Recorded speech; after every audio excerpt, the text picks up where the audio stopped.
Good morning, VEDA people.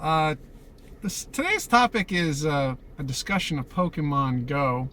I first encountered it when a friend of mine was actually playing it at my birthday party, which was I held it at a museum in the area.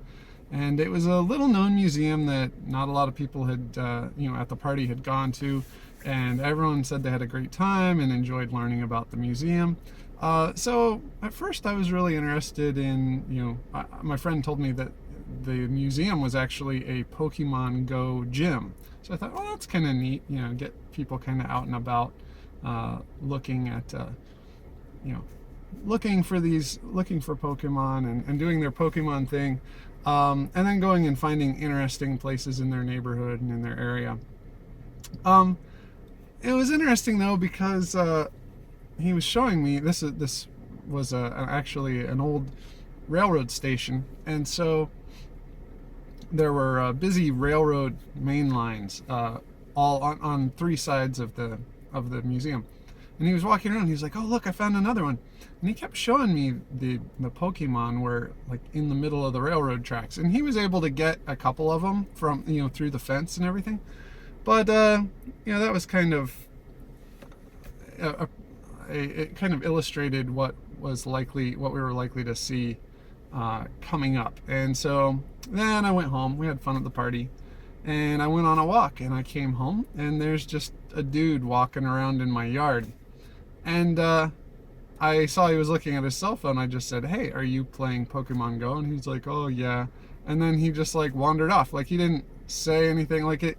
He didn't seem to have any problem at all with just wandering around in someone else's yard. So and he had his dog, and so I don't know. He may have been one of those people who actually picks up after their pets, but the evidence is everywhere that there are people who don't. So anyway, I wasn't really crazy about the idea of a guy maybe leaving presents for my kids to find while they're out playing in the yard. So anyway, yeah, I started seeing more and more stories about this, and I really think the fundamental premise of Pokemon Go is pretty awesome, and I of course love augmented reality. Um, there are a lot of people in the Microsoft HoloLens community, which HoloLens is, it's not just a virtual reality headset, it is an augmented reality headset. So it'd be perfect for a game like Pokemon Go. Um, and there are even some demos you can find on YouTube where people have drawn up what that might look like and be like. Um, but fundamentally, there is this problem with it where it isn't bound to public spaces, and so I think they really need to make available a site to where people can, at the very least, geofence their properties. So what geofencing is your phone has a GPS in it, or any GPS does, and essentially certain applications, they look at the GPS positions, and then they look to see if they're in a zone where where the software is not allowed to function.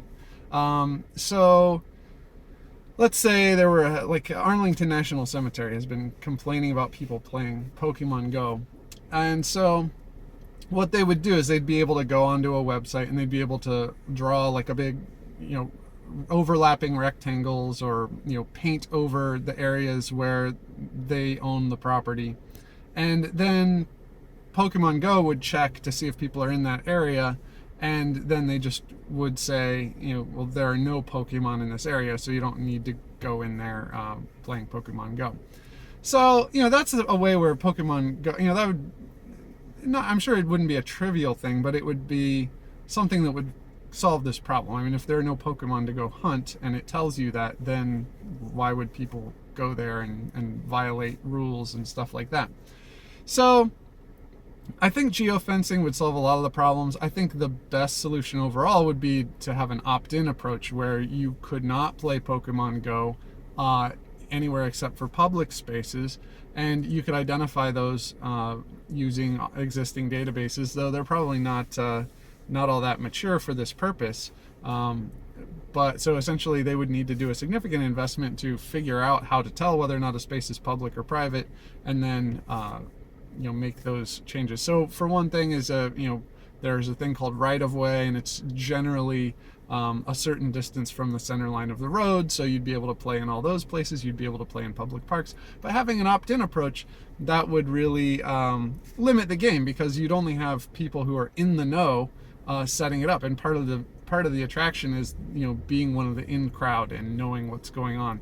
So with Pokemon Go, you kind of have this thing of, you know, the right thing to do would have prevented it from becoming a phenomenon like it has. And, you know, allowing people to opt out, that kind of waits until people already have a complaint and lets them deal with it. It's kind of like some of the things Google has done with Google Street View, where if you find that they've taken a picture of you naked in your backyard or something, then only after you've been put on the internet naked, then can you go and make a request to take it down.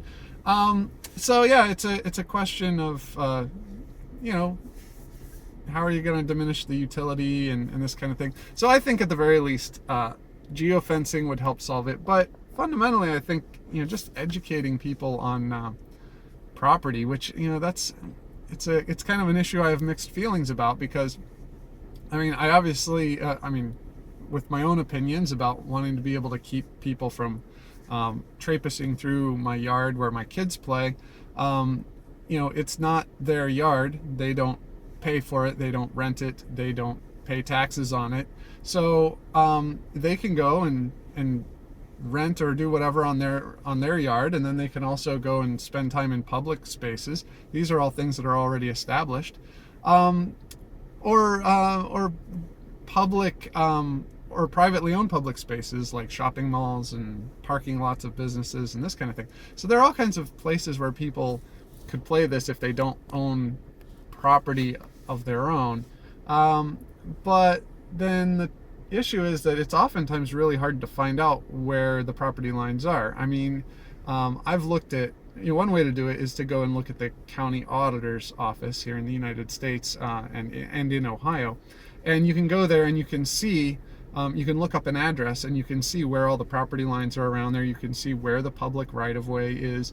And so if you're planning to go to an area and you're concerned that you might get, you know, accused of trespassing, like let's say you're on Google Maps and you see something really awesome that you'd like to go explore, like geocaching style, which, you know, I think a lot of the Pokemon Go issues already happen with geocaching, but it's just more people doing it.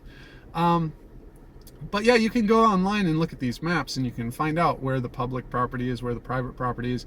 You can find out who owns the private property. You can ask them for permission. So if I saw something really awesome and the only way to get there was private property, I could drop a letter in the mail to the private property owner and say, here's my email address.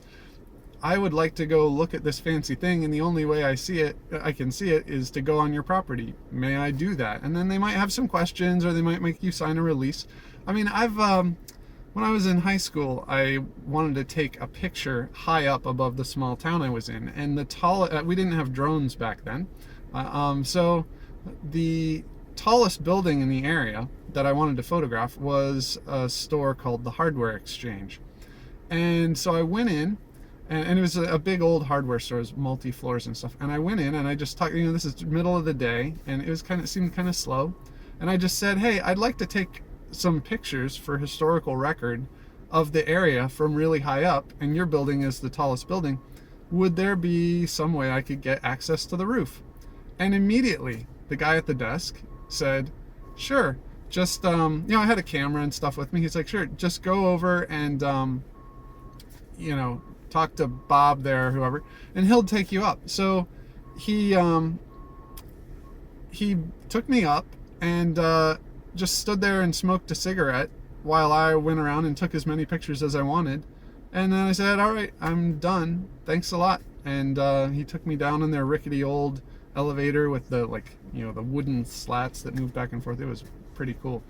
So yeah, he just let me do it. And it's amazing. I mean, a lot of people don't really care, especially if it's, you know, something like that. I mean, they might have liability concerns or something, but they had an employee right there with me, and they had a pretty good idea I wasn't a jumper, you know. So yeah, as long as people, you know, have those kinds of experiences, I think they're more likely to allow people to just, you know, just passing through, just wanted to look at something, as long as you're not there to steal something or destroy something, and you're just there to take pictures and nothing else, or Pokemon, then people probably wouldn't mind. And a lot of times they'll give you tours. I mean, one time I went to a heliport, and they had a doorbell, so I rang the doorbell and I said, "Hey, I was just wondering if you ever give tours." And the guy said, "Well, as a matter of fact, we have a tour starting right now." And so I just walked around and looked at helicopters all the time and asked all the questions I wanted. And so then I would take friends there periodically, and we'd go, "Hey, do you want to go do a tour of the heliport?" And so anyway, so it's amazing what you can get if you just ask nicely, and which is something that nefarious people don't do generally. So yeah, I mean, so my advice as far as Pokemon go, in the absence of geofencing and that kind of stuff, just if you see a Pokemon you want on private property, maybe take that opportunity to talk to the property owner and tell them what you're doing and that you're not up to evil, and the benefits of having non-evil people periodically, roving the area. There haven't been a lot of stories that I've seen about this, but surely enough, just like the stories about postal employees who are walking through neighborhoods in the middle of the day and stop burglaries, I think did I see a story about I think I might have seen a story about a Pokemon Go player who found a body, down by the river or something. So I think, the flip side of the trespassing problem is that you're going to have Pokemon Go people who, are able to help in police investigations. They're able to be witnesses. They'll call the police and stop a burglary or stop vandalism or all this kind of stuff. So it all just depends on the kind of person you are, not necessarily what specific app you're using. I'm a little concerned also that, I hadn't noticed a lot of people, kind of texting while walking, though as I say this, there's someone texting while walking right in front of me. Maybe she's playing Pokemon Go though. But yeah, it's essentially, a lot of these things are just the same old issues that people have already been thrown into a panic on, and there's absolutely no need for new regulations. These are all things that can be solved with existing law and existing rules. And just, if you don't want people trespassing, maybe remind them with a sign that says no trespassing, and maybe a little Pokemon symbol to say, "This means you, Pokemon Go players." But yeah, that's about it. So I hope they make it available for Windows devices as a Universal Windows Platform app, so that I could play it on my Surface or on my Windows Phone or on a HoloLens when I get one.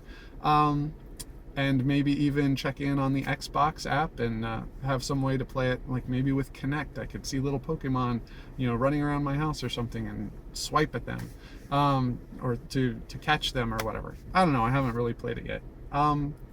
But anyway, those are my 50 cents on Pokemon Go, and let me know what you think.